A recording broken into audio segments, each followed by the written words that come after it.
The next morning, Claire woke up early and hurried to the company refreshed. Today is her first day as a director. She hopes that she can go all out to do this thing well. After Charlie got up, he started to do housework as always. When Charlie finished his housework and was about to go to the vegetable market to buy vegetables for lunch, he suddenly received a call from his mother-in-law Elaine.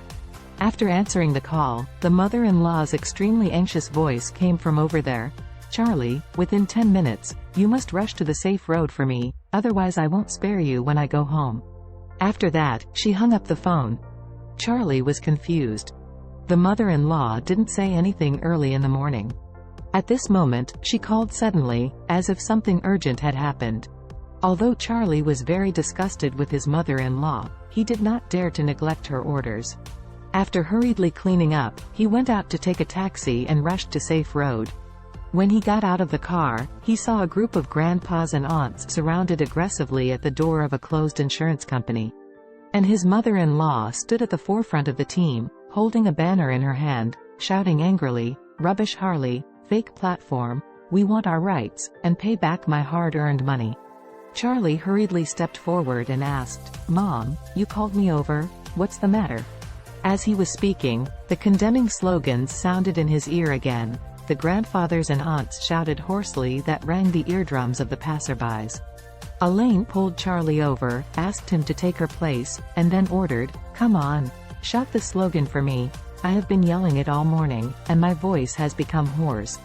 Charlie didn't know why, but he could only protest with a few uncles and aunts. When shouting slogans, he inquired with an uncle next to him from time to time, and then he understood what was going on. It turned out that this Harley Insurance Company, Limited, offered insurance products with extremely high return rates. And this elderly were attracted by the high rate of return. Everyone bought a lot of insurance products under the company's name and became their customers. This is the fixed time to pay dividends. Unexpectedly, when these elders and aunts came to withdraw cash, they discovered that the door of the company was closed, and only a few employees were at the door, using botched excuses to prevaricate everyone. This gang of grandpas and aunts realized that they were deceived by the empty-gloved white wolf. No wonder the mother-in-law wanted to call him over in a hurry and asked him to participate with him. Thinking of this, Charlie grew big and couldn't help but ask his mother-in-law, "Mom, how much insurance did you buy?" Elaine said anxiously, "They told me that buying the insurance products will bring me a lot of dividends. My head got dizzy and I bought all of their products with all the money from home." Charlie was taken aback. "What? All the money from home used to buy insurance?"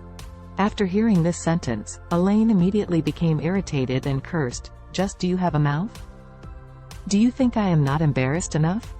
Why speak so loudly?"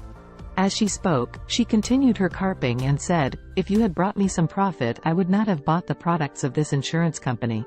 With a washed son-in-law like you at the house, what else were my options for the money at home? This guy, it is okay when he does not support the family. But now he is laughing at her, as if he'd made fortunes with that money." Immediately, she said to Charlie, "I am telling you, keep chanting slogans here to help me, you can't stop for a moment." Charlie couldn't help but nodded and said, "Okay Mom."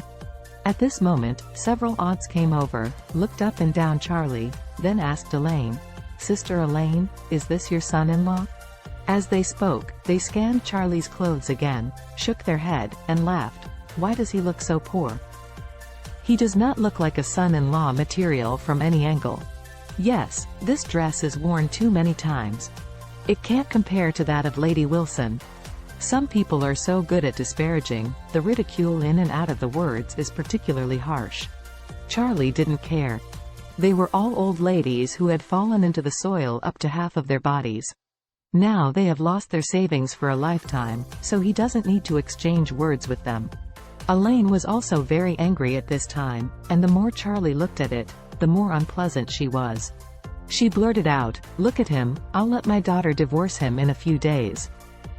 Change her future with a new son-in-law." Charlie sneered in his heart. If you add the rich second generations of Oris Hill in, it can't be compared with his half finger. Elaine was anxiously worried at this time. Charlie was a waste, and at most he could shout slogans for her. If she wants to invest back, she still needs someone with real ability to come and help solve it. It's a pity that Wendell Jones's family who has been pursuing her daughter has gone bankrupt. Otherwise, she could ask them to help. Correct.